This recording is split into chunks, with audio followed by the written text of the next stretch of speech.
In addition to the Dems in denial, some of the 2020 fanatics are taking it even further. Julian Castro is calling for the decriminalization of illegal border crossings.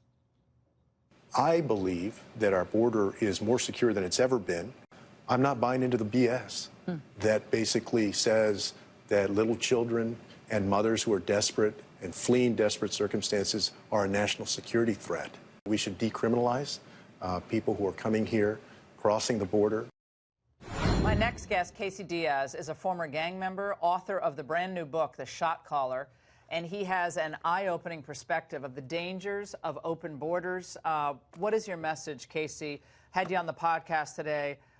You had the most unbelievable story of redemption, juvenile, crime, gangbanger, murder, and now you're out and you're seeing this conversation about an open border when you were on the streets dealing with the rival gang for yours was MS-13. What are those?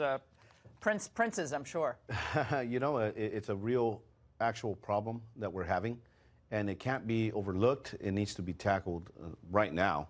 And I'm like 100% with the president and the choices that he's making to secure that border if need to lock it down. I mean, this is, you know, we see that people, you know, with good hearts want to come in here and pursue a dream. But in these caravans, I can tell you from being in meetings in the past when I was active in the gang leadership, that there was plans, there was an agenda. And in these caravans, you're going to see a lot of MS-13, a lot of 18th Street. You're going to see a lot of gangs, and they're going to be dressed very normal, and they're going to try to get in here. That's just the bottom line. And you write about this in your book. It's chilling. But the means and the methods of terrorizing the most vulnerable people on the streets, and oftentimes they are the Latino Americans who are legal immigrants who are being terrorized by these gangs. And the Democrats laugh this off. They say, oh, this is Trump. Trump's creating this crisis. Yeah. Did Trump create the crisis that you grew up in? No. As a legal immigrant?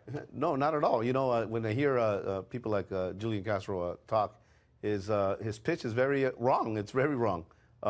These guys that are coming in here, they're not going and living across the street from Julian Castro. I mean, he's not. They're not. You know, they're coming in to low-income cities, and they're going to take your children. They're going to indoctrinate them with gang culture, and then we're going to see the whole 1980s, the gang war that we had back then, revisit us once again in here. I mean, that border needs to be protected by all means. And what you saw and what you lived day in and day out, it's still happening in Chicago, Manassas, Virginia, we had horrific murders. Yeah. Prince William County, Long Island.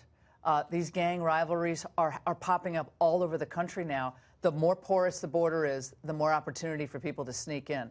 Do you think the reason more Latinos are now gravitating toward Trump, his numbers at about 50% in the last poll among Latinos, which people don't believe? Yeah. What do you think about what Latinos believe about a safe streets and better economy? Here's something that I'll throw at you. Many of the guys that I ran the streets with and in prison with, who came out and successfully completed parole and got a job and started a business out here and started to pay taxes, they're all conservatives now. Most of all these guys that came out alongside with me are all conservatives. And the media, the left, will not tell you that.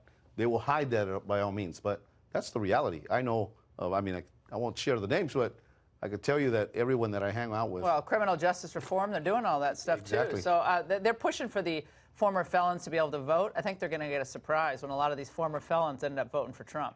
I think they're going to get a surprise. Casey, your book is fascinating. It's up on my Facebook page and on LauraIngraham.com. Thank you for being here tonight and telling your story. Thank you so much. It's a story of redemption, by the way. We all need a little redemption.